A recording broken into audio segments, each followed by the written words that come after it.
Hello, everybody again. Sorry, I get cut off earlier. It's actually quite funny. I'm sure it's very funny to watch again, but I dropped something behind me and it cut the internet off. So here I am back again. So let me just get sorted and there we are. Here I am back. Sick. That's us. Okay, so we are going to look at word choice tonight. In the reading for understanding, did I share this? Have I shared my screen? No, I did. Right.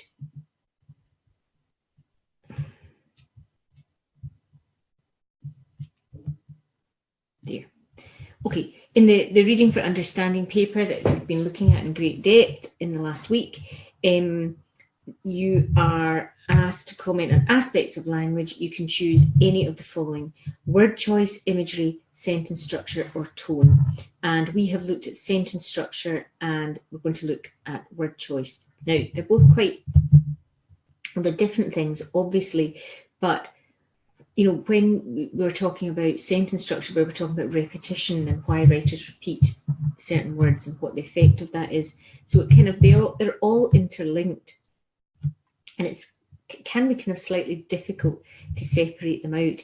But let's look at word choice. Okay, so a writer chooses a word with great care, and as human beings, we react to certain words in certain ways, and we don't all react to words in the same way. We have associations with a word. Now, I always use the example of the word home. If I said to you, I want to go home, then you could read into that a bit more than, just I want to go to the building where I live. Because associated with home, for those of us lucky enough, I'm just going to bring that a bit nearer. For those of us lucky enough, a home is a place of warmth, of comfort, of shelter, food, a companionship, a warmth, a affection, all of these things. So when people say I want to go home, they really mean a bit more than I want to just be in a different building. They want all of these things to surround them. We call those things that we associate with a word the connotations of a word. And what you're being asked to do in word choice questions is you're being asked to kind of think about the picture, if you like, that's created in your head when a writer uses a particular word. And it's kind of as simple as that. So it says here, these questions are really asking you to consider what particular words contribute to meaning, what the writer is trying to say. And you should consider not just the denotation of the word, that means the literal meaning of the word, but also its connotations, the ideas or the feelings that the word invokes beyond its literal meaning. Okay, so there are three different types of connotation. There are positive connotations with a word, there are negative connotations with a word, and then there are words that are just neutral, that they don't have any kind of association, with they're just words. So the word slender here implies somebody fine-boned and attractive. So that's a kind of positive word, isn't it? The word thin is pretty innocuous, isn't it? But the word scrawny, I don't know that you would want to be described as scrawny. It has connotations of ill health, of being underweight, of being malnourished even. Okay, so similarly, in the example above, somebody being described as glamorous is somebody alluring, somebody who's dressed in a way that suggests a lifestyle that's, maybe different from ours, but some sort of alluring, oh, that's very different from ours. The nice girl, that's a very innocuous, a very inoffensive word. But if somebody's clothes were described as being gaudy, then no thanks. Connotations of excess and vulgarity, not what we would want to be described as. And of course, writers use words to create an effect in us. And we see that very, very clearly in advertising and in newspapers. But words are also kind of scientific, or they're sociological, or, so you've got to look out for, what kind, what are the associations with the word. So if we use the word infant in this sentence here, current research suggests that from an early age, infants learn to imitate the adults around them. So the word infant there is a kind of sociological word, in that it's the term that we would give. It's a technical term, if you like, for a child of a certain age. But, the writer could have used child. Current research suggests that from an early age, children learn to imitate. But by using infants, it's a bit more sort of technical there. If you want to create emotion, according to police, the baby was left unattended by the mother for up to 8 hours.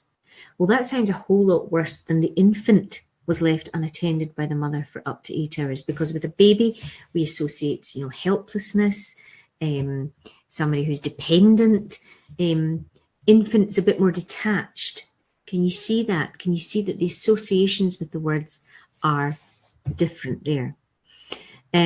Tests carried out on neonates in the early 20th century confirm the fragility of the immune system in early years. Well, that's a whole scientific term, isn't it? If it said tests carried out on babies in the early 20th century, well, it would read very differently. Our reaction to it would be different. We'd be more interested in it. Neonates, scientific. Okay. Which of these words would you choose if you were describing the plight of children in a refugee camp? And give a reason for your answer. Well, you would be far more likely to use the word baby, and then maybe infant, but definitely you wouldn't use neonate. That would not arouse sympathy, which would be your purpose in writing. Working out a writer's stance on a particular topic can be quite challenging, but one of the ways that we do that is to look closely at the words used. Now, remember that toolbox that we talked about at the beginning? A word is, a writer chooses words very carefully. They think about the things that you would associate with it, that the reader would associate with it. They put a lot of thought into it. It's not just random. Okay, so let's look at this question here. This extract is about the impact of the internet on privacy. In the past few years, most of us, even instinctive technophobes like me, have become practiced in the dark art of surveillance. When I'm going to meet a stranger at dinner, I'll routinely feed her name to Google and LexisNexis to find out who she is and what she's been up to lately. If you know the person's street address, you can spy on her house with Google Earth and inspect the state of her roof and how she keeps her garden. A slight tilt of the camera angle and you'd be able to see into her sock drawer and monitor the bottles in her liquor cabinet. How does the writer's word choice suggest his disapproval of aspects of the internet? Okay, so look at the keywords in the sentence, the question first of all. The writer's word choice suggests his disapproval of aspects. Now, so you're not just choosing words randomly, you want words that show the disapproval. And here is a sample answer here on the right-hand side. The words dark art are literally associated with witchcraft. Hence, there are connotations of evil doing. Here, the writer uses them to suggest that there is something sinister about the way Google can be used to find out information about people. So I've got a sore throat tonight. We can conclude from this that he does not approve. Right, so there is the answer, okay, to that bit there. So you're linking in your answer to the idea of disapproval. And you're taking this word, these words, this phrase, dark art, and you're saying what you associate it with. Witchcraft, connotations, what pictures are in your head? Evil. And why is the writer using that? to suggest that there's something sinister. Compare it to what he's talking about. He's talking about, come back to the subject. It's always coming back to the subject. He's saying that there's something a bit, it feels something sinister about doing all of this on the internet. Searching for information on people feels a bit, like witchcraft. It feels wrong in many ways. It feels sinister is the word that this candidate has written. So the formula is to locate the words that you're going to pick out and write down its literal meaning, think about how the writer uses it, and explain its connotative meaning, as in the connotations of it. So let's look at this idea here. Let's just take the word spy here. So the word spy is used, spy. Spy in the house. If you know the person's street address, you can spy on her house. Okay, well that means to look at, doesn't it? To spy, to look at her house. But there's, what would we associate with that? Well, we would associate the idea of doing it secretly.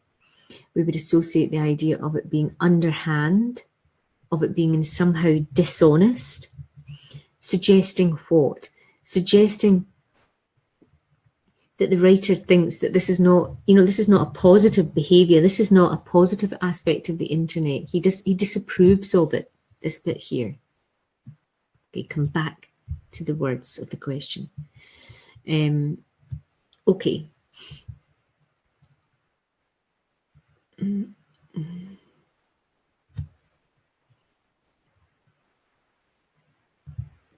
let me just do that. This is what I'm thinking about here. The word spy, however, can mean something completely different in another meaning. So you could say, if you were waiting for somebody at a train station, you could say, if you were standing with you, could say, oh, I spy her now. I see her coming. I spy her. I can see her now. There isn't any dark, disapproving connotations or sense of evil associated with that. It's simply because we're talking about in this context. And that's why you've got to come back to not just say the meaning of the word, you've got to give the connotations of the word in this particular sentence. Is that clear? Do you understand that? You're always being asked about this sentence, this subject. What is the subject? Okay. So let's look at the question first of all. Identify 6 words that suggest the writer thinks that the business of curing cellulite is immoral. And explain how the connotations of those 6 words are intended to influence you. So what do you think about those words, in other words? Okay. Magazines are full of stories of cellulite and the many imaginative and expensive cures available. The question we have to ask ourselves is, what is cellulite and which cures work? Now we're looking for words that suggest that it's immoral. Reputable scientific research seems to suggest that such miraculous claims are characteristic of quackery, one of the biggest parasitic industries on the planet, ranking with politics, recreational drugs, and bad faith litigation. The word cellulite was coined to exploit rich innocence. It has no clear definition, which is why quacks say so little about it. Right, well, let's just stop there and let's find, I think we can find 6 in there. Okay, such miraculous claims, I would underline that. I'd underline characteristic of quackery. I would definitely underline biggest parasitic industries. I would underline that. I would underline bad faith litigation, to exploit rich innocence. And I would write down that whole phrase, not just the word. And it has no clear definition. There's your 6 there. Okay. Now, why? What do we think of? Well, the word quackery is a word which means a kind of fake doctor. but it's the connotations with it are of well, I mean, the meaning of it is that it's, you know, it certainly suggests somebody who's exploiting somebody who's out to make money, and not be legitimate, to be fake, to be you know, worse than that, to have, you know, to make immoral gains, you know, at somebody else's expense. So by saying that this will cure something, then that's quackery, as in fake medicine, that idea there. Parasitic industries is the biggest parasitic industry, right? So parasitic industry, parasitic suggests parasites, which is something which feeds off something else. And here it would suggest that the people who are involved in this industry are feeding off the kind of hopelessness or the helplessness of people looking for a cure. Maybe the low self-esteem of people. Let's not go too far here, but you get the idea. Come back to the subject. The writer says that it's ranking with politics. Well, politics is kind of widely known to be not a straightforward profession. It's meant to be kind of full of people who will say any old thing just to have their voice heard, or just to get a vote. So by comparing it to politics here, the writer is saying that it's a very dubious industry. Bad faith litigation. So the idea of people who sue people sort of immorally. So then we've got coined to exploit rich innocents. That word exploit. To exploit somebody, it means to take advantage of. And here, it, you know, for your own gain. And here it's rich innocents. Look at that. So we've got the idea of people being fooled into it, people who are don't know any better, but have too much money. So by using all of these words, the word choice, come back to the sentence, the writer thinks it's completely immoral, and we pick up on that because of the words that he uses. Okay. And then right down here you would have fads, scams, quacks and fads, hate them, repetition, hate. Okay. Why is cellulite? Oh, see, we've got sentence structure coming in here too. Why is cellulite in inverted commas? Because it's so called, is a term, but he doesn't think it's a real medical term, and that's what he's writing about. So he's putting it into inverted commas because he doesn't think it's a proper thing. It's the name of it, but he doesn't think it's a proper thing. Okay. Remember to check the mark allocation. If the question is worth 4 marks, you can gain up to 3 marks for quoting and providing one detailed and relevant answer, an additional 1 mark for a less well-developed answer. Alternatively, you might gain 2 marks for providing two reasonably good answers, that should be. Okay.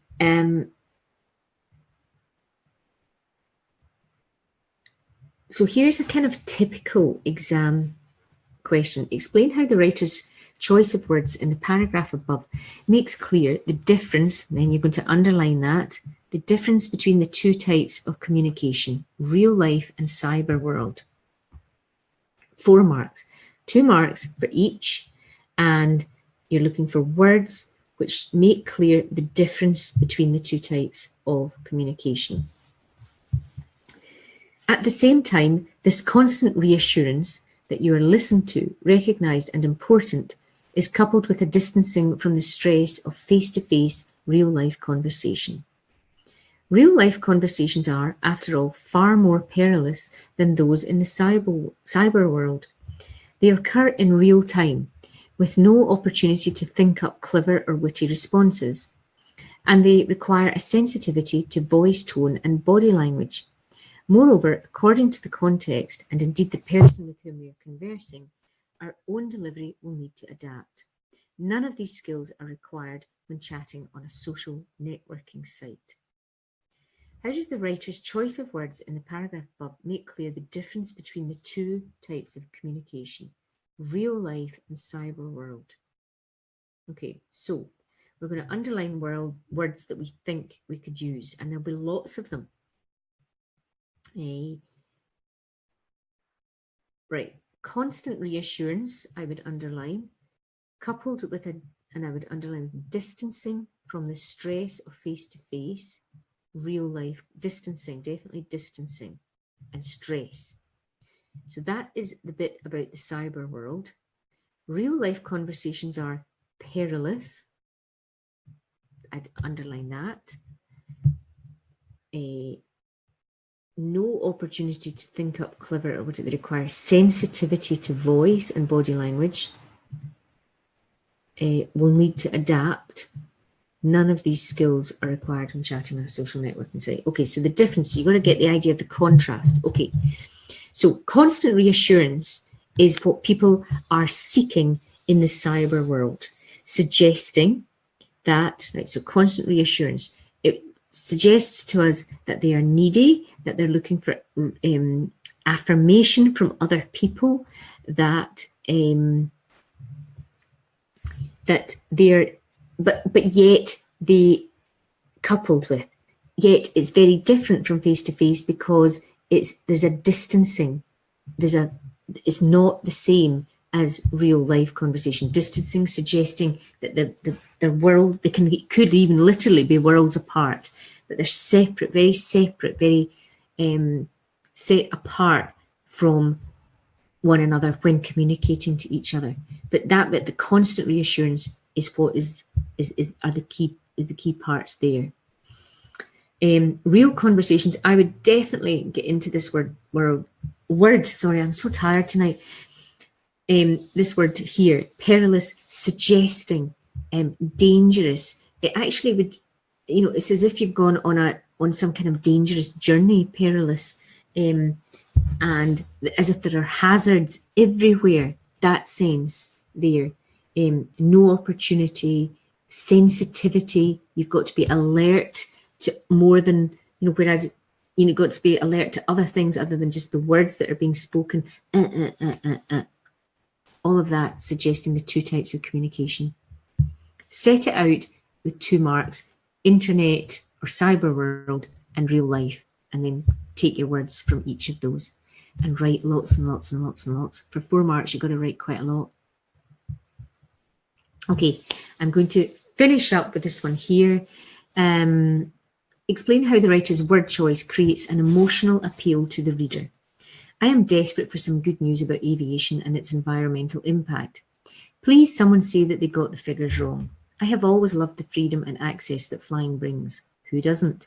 But in recent years, I have descended into near permanent depression with how to square this urge with at least trying to be a responsible citizen of the planet.